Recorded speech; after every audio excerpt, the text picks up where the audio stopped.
people started to say, well, Lauren Boebert's husband isn't present because he's a diddler. And I was like, well, okay, you can't just say things out loud. I just wanted to know what the story was about. So this is the story. According to Salon, Lauren Boebert's husband did jail time for lewd exposure in a bowling alley. She was there. It was also, and this is a little, I know we're not in Valentine's time, but it's a cute little story. It's how they met. It's how they met. It's how they met when she was only 17. She was only 17 and he was 24. And this is the love story I'm about to present to you.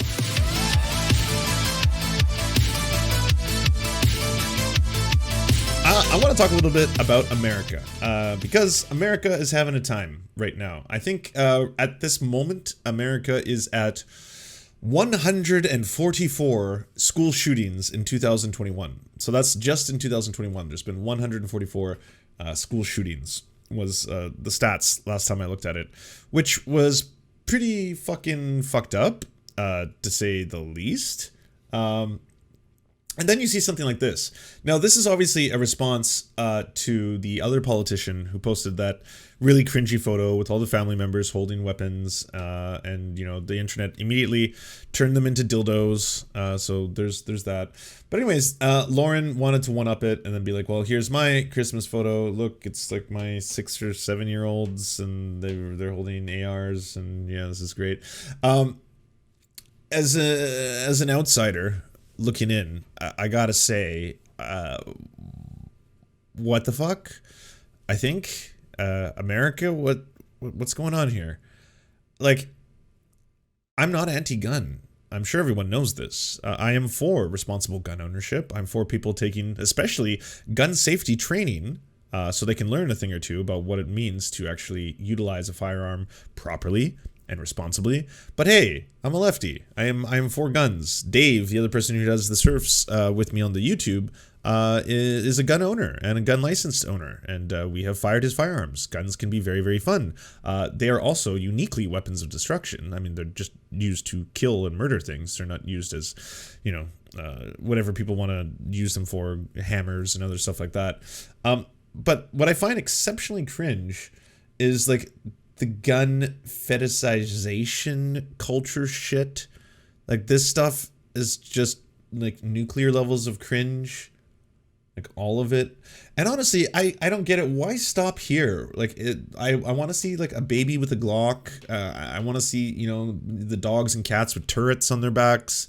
I mean, you could put a couple grenades as Christmas ornaments, you know. It just seems like if you're gonna go all in, you know. It's just, why half-ass this? Look at the moose in the background. I know the moose in the background is looking slightly spooked, but it's also unarmed, and that's a problem. We need the moose to be armed as well. I guess I'm just using this as a jump-off point because we all know Lauren Boebert at this point is a pretty horrifying human. Ayanna Pressley today said, I'm leading a resolution to remove Representative Boebert from her committee assignments. Her dangerous behavior and hateful Islamophobic rhetoric has no place in our society and only emboldens further violence. There must be accountability. Now, I know some people are like, why are you even focusing on this? Why are you talking about this? This is just another shitty GOP, member of Congress. And first off, I don't think that any time's a bad time to talk about the ever-increasing Islamophobic rhetoric that I'm starting to see ramp up in similar fashion to the post, let's just say, 9/11 fear-mongering of old. I mean, it's done on a global scale. There's the persecution of Muslims everywhere. And I'm not going to attempt now to try and surmise everything that's been happening globally in this regard. But it should be called out. I mean, in this day and age, we're going to play some of the horrible, racist aunt jokes that she's been dropping. But in this day and age, it should be something that is pretty simple, right? Someone comes out there and they say, hey, this person happens to be Muslim, therefore they're part of the jihad squad, and you better check their backpacks because they're terrorists and they could have bombs and they might want to bomb planes, and this is really funny because I'm stuck in 2002 and this is all fucking hilarious. that should be pretty much met immediately with people being like, well, yeah, so that's racist, and you know, it's a very horrifying stereotype that is obviously vilified not only people who happen to be of the Islamic faith, but also people who just happen to have different skin tones other than cream. So if you happen to be Sikh, for example, that's, you know, grounds for people thinking that you're now going to be subject to random security checks and stuff like this. Representative Ilhan Omar reportedly facing mounting death threats following racist comments from Representative Lauren Boebert. Comparing Omar to a terrorist, progressive lawmakers on Wednesday signaled that they are losing patience with the Democratic leadership's failure to hold right-wing lawmaker accountable. Representative Ayanna Pressley announced a resolution calling for Boebert to be stripped of her committee assignments. She was joined by nearly a dozen co-sponsors introducing the resolution, including Alexandria Ocasio-Cortez, Cori Bush, Pramila Jayapal, Rashida Tlaib, all of whom have demanded House leaders take decisive action to make clear that racist attacks on lawmakers won't be tolerated in the House. The failure of House leaders to hold Boebert accountable could endanger Muslims across the U.S., including Omar, Pressley said Wednesday. For a member of Congress to repeatedly use hateful, anti-Muslim rhetoric and Islamophobic tropes towards our Muslim colleague is dangerous and has no place in our society, and it diminishes the honor of the institution we serve in. So this is already getting a little bit too close to the posturing for my liking, but I think this is still something that should be explored. It shouldn't be like, you know, at the forefront of everything that's going on right now. But make no mistake, Ilhan Omar, which I can't imagine the kind of like levels of bravery you have to have if you're operating as a Somali refugee in the United States at a time where there's a obviously huge amount of backlash, both against, you know, legal immigrants, refugees, but also people who happen to be Muslim on top of everything else.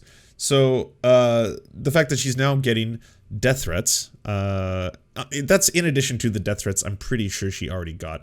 I mean, Ilhan Omar has been the target of every right-wing hatosphere for such a long time, including, by the way, Tucker Carlson.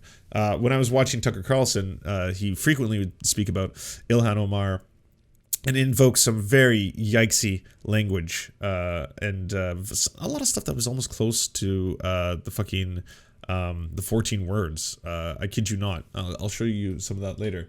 But anyways, let's take a quick trip down memory lane to realize bigoted comments about Congresswoman Ilhan Omar. It appears that Boebert's little made-up story about Omar is not an isolated incident. In a video reportedly shot in Colorado last week, Boebert calls Congresswoman Omar part of the, quote, jihad squad, and then tells his vile short bit of it. I left, and there she is. Ilhan Omar. Whoops. And I said, well, she doesn't have a backpack. We should be fine.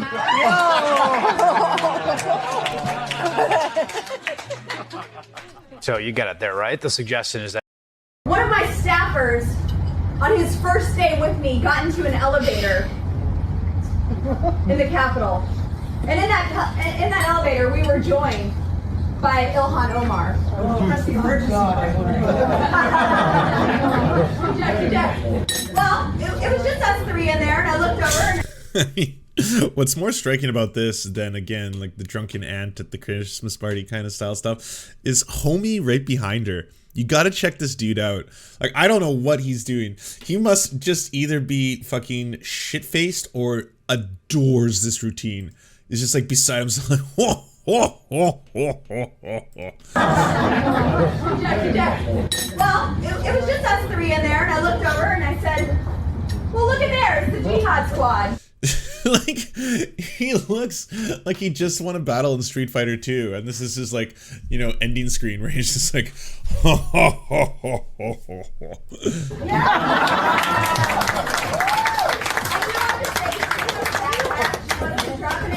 So we're good.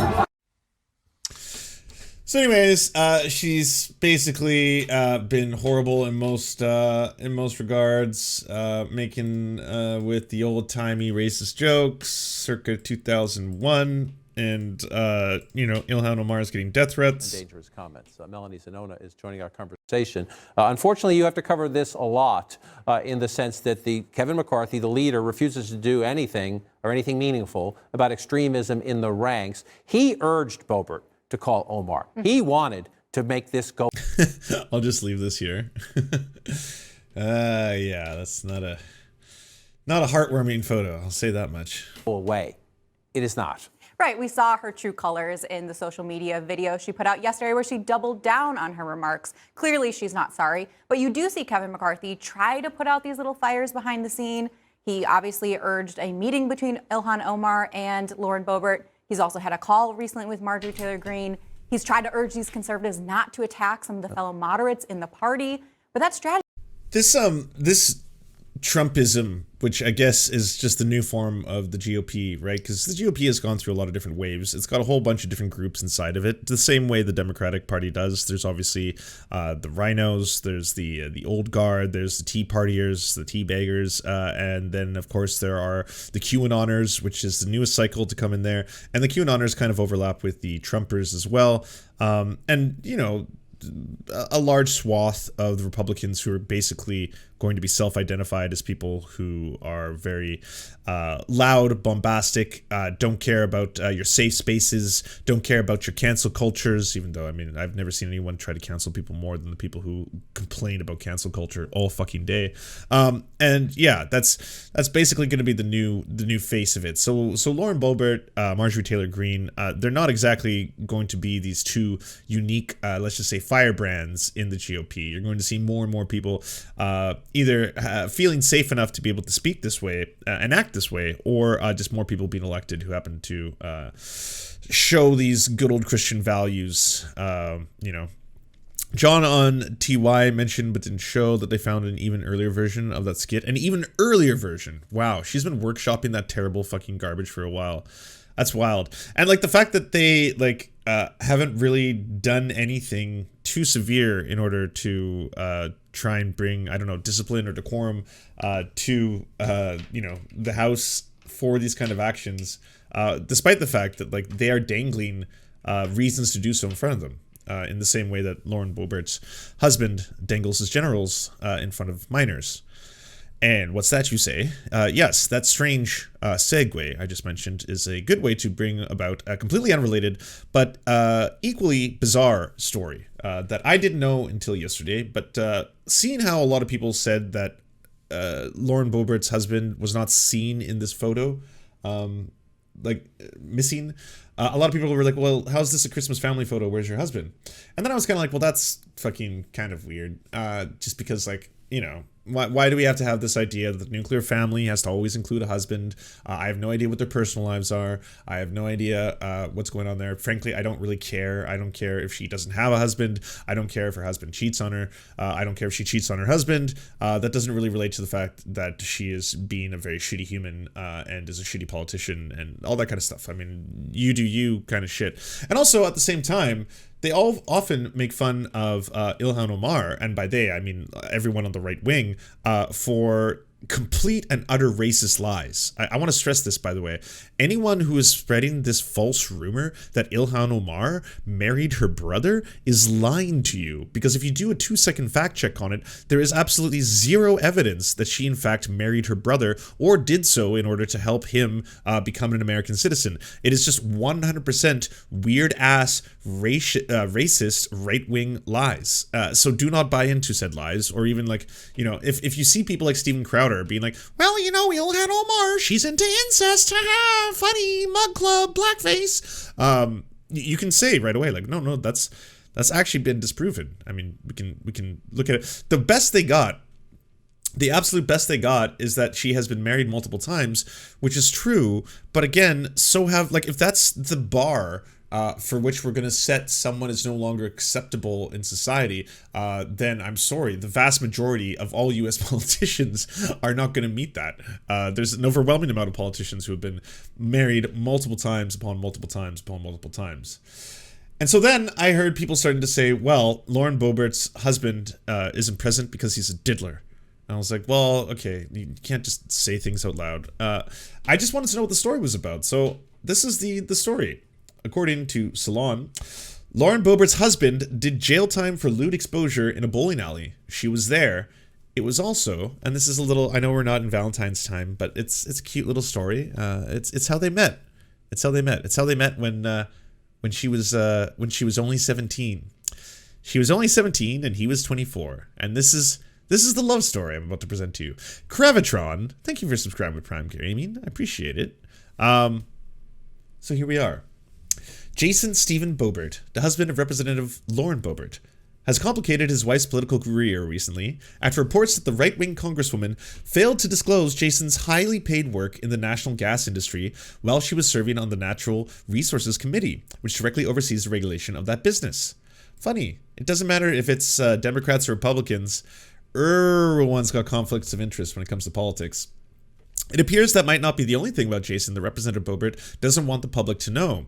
In January 2004, when Jason Boebert was 24, he was arrested for exposing himself to 2 young women at a Colorado bowling alley.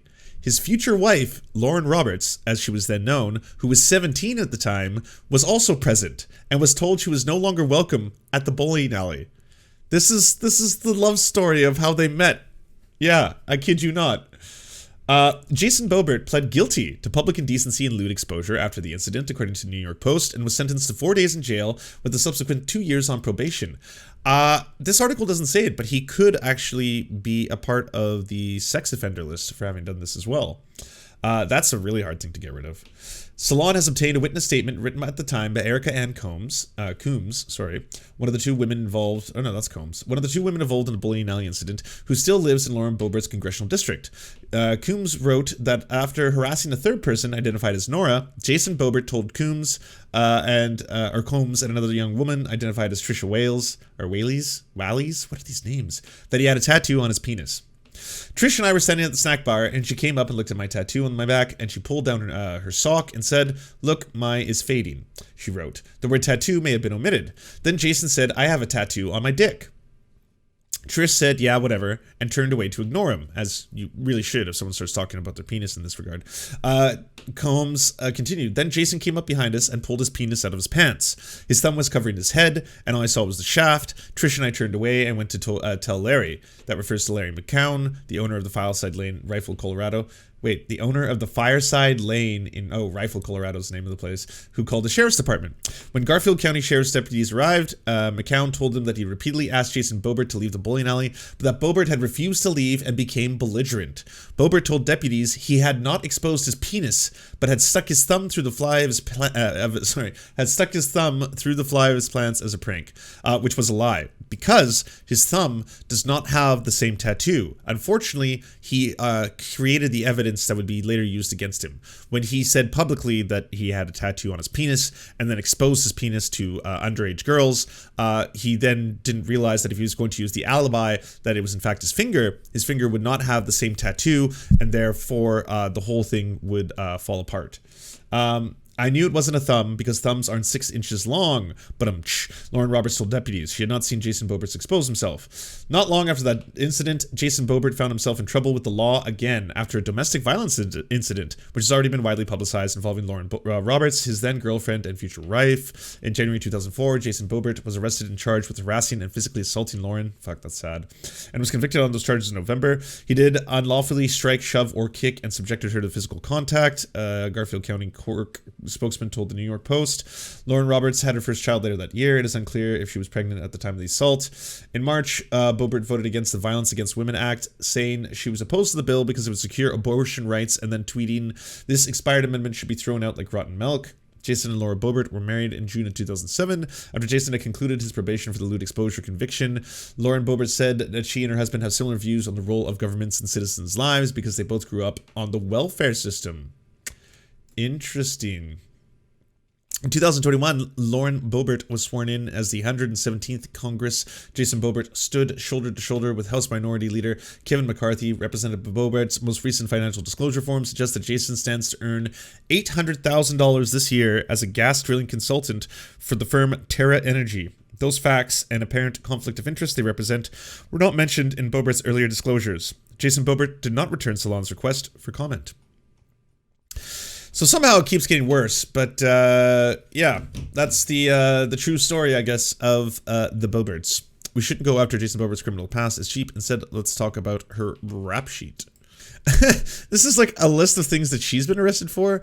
I mean, if you think it's cheap to go after the story about her husband, how is it not cheap to go after like her drunk driving charges and lesser pleas? Speeding charges, like, okay.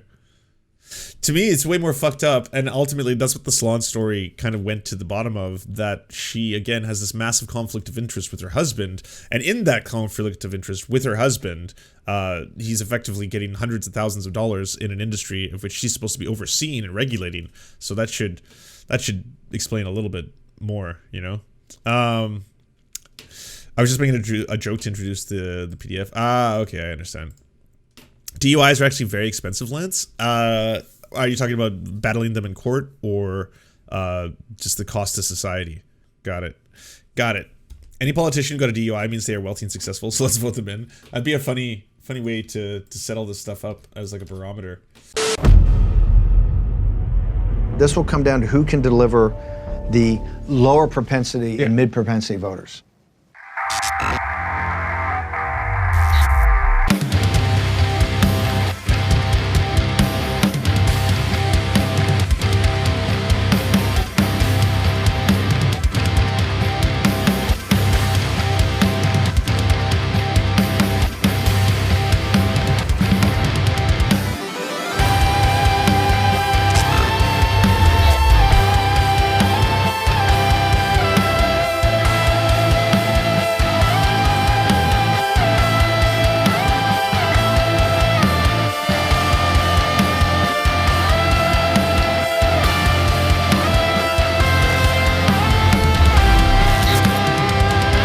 To our gods, Xander Corvus and Peyton L. Just, we will build a ladder to heaven to deliver you the daily news. To our monarch, Tom Spiker, we are your most humble of clownish jesters. To our lords, Trevor R. and Alexander Thaler, you have our undying fealty. To our knights of the round table, Nate, that one guy, Hagbird Celine, Matthew Scarborough, Stellar Vision, Ariana McCarthy, Daniel Sutton, Ants Are Still Running the World, Coulter Smith, Tom Groh, Val 9000, Jenna Tal, Quiet 185, Anna Loves Riley, Riley and Anna, Omni, Poodlehawk, The Tim Caucus, Multimondi, Trevor Janis, Lemmy 101, Anthropophojak, Saren 42, Chronic to Hemphog, Catherine, Radical Maniac, Ramon Acosta, Incosin, Violent Orchard, Sophie Baby, Political Puppy, Andreas Chiringuito, Zach Christensen, Josh Mickelson, Todd Buckingham, and Todd Lajeunesse. We shall meet you in the tavern, and we raise a drink, and we salute you.